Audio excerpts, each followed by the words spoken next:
Welcome to Coaches Weekly. I'm CJ Sellner here with head men's soccer coach Micah Bindorf. Coach, a very good week, a couple more non-conference matches for you guys.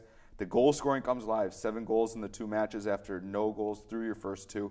You got to be happy with where your team's progressed. Yeah, it's been a long learning curve for a lot of our guys because we had to incorporate a lot of our guys in the back line, in the midfield. I mean, all over. We have new athletes and freshmen coming in, new athletes in new positions. So it was going to take a little while for things to really click. So the last 2 games, especially against Maranatha, we were able to wake up a little bit in that second half of that, score 3 goals in the second half, come off with the win. And then from there, we've been kind of riding that momentum.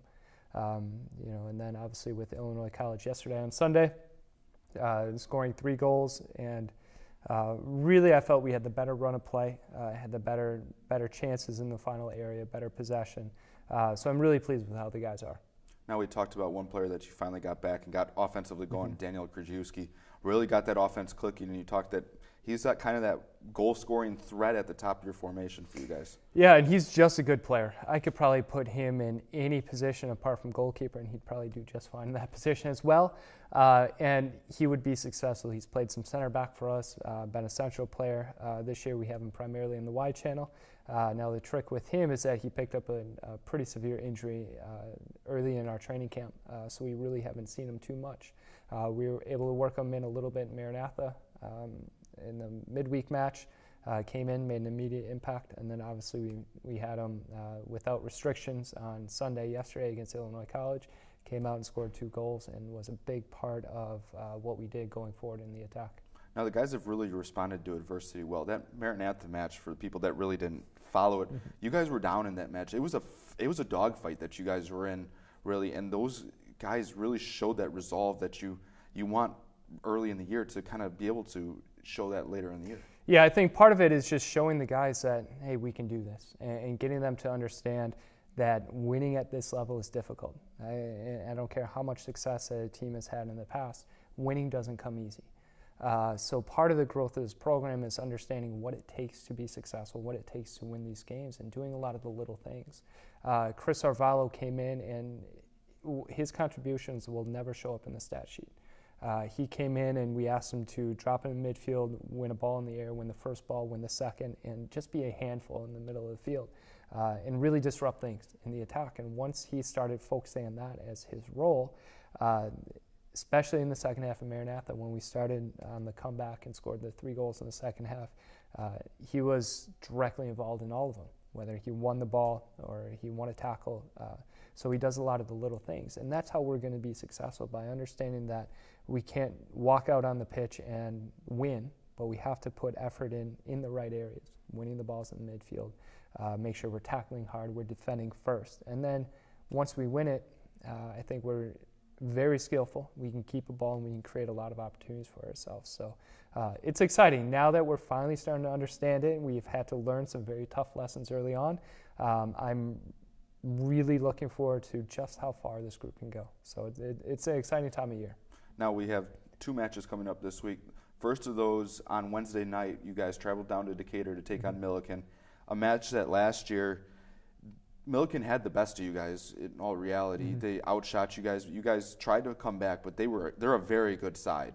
And then you guys open up conference down the road on Sunday. I know you're kind of one match at a time, which is fine, but Sunday becomes that much more important because starting off on the right foot in the conference schedule to make that top 6, 3 points is 3 points. Right. And moving ahead is a very important step. Right. Yeah, Marion's been in the back of my mind for the last, I'd say, 12 months. So it's a date that as soon as our conference calendar was released, I looked, okay, when we play Marion.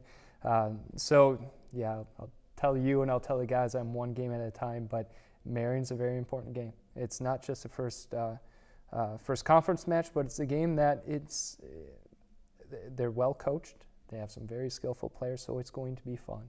And there's a lot of connections between the 2 teams, whether they played against each other in high school or they grew up down the street from each other.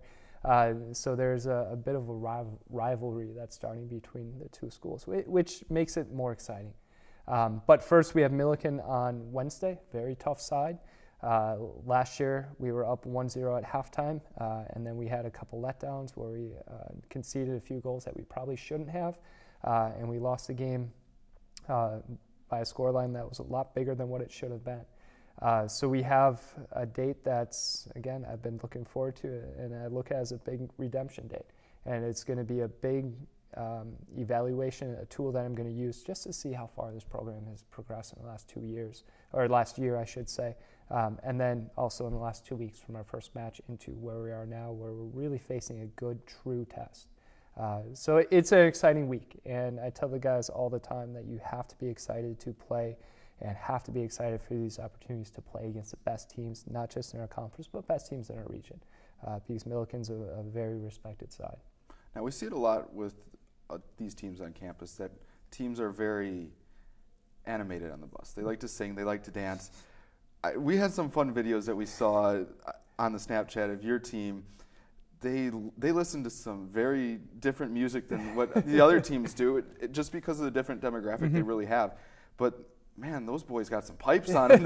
They can get loud on the bus. Yeah, I tend to sit at the front of the bus, and last season I bought some noise-canceling earphones, so I tend to just go in my own little world and let the guys have the rest of the bus, so I don't pay too much attention to it. But every once in a while, I'll notice something even through the noise-canceling earphones that there's something going on, so I'll turn around, and it's interesting. I'll say it's interesting. So, but at the end of the day, being part of this program, you have to have those fun moments. We can't be serious all the time, and that's a way where either they celebrate or they deal with tough losses or deal with the stress of just the travel and all that. So it's fun to see, and it's also fun to see that the group is really starting to come together.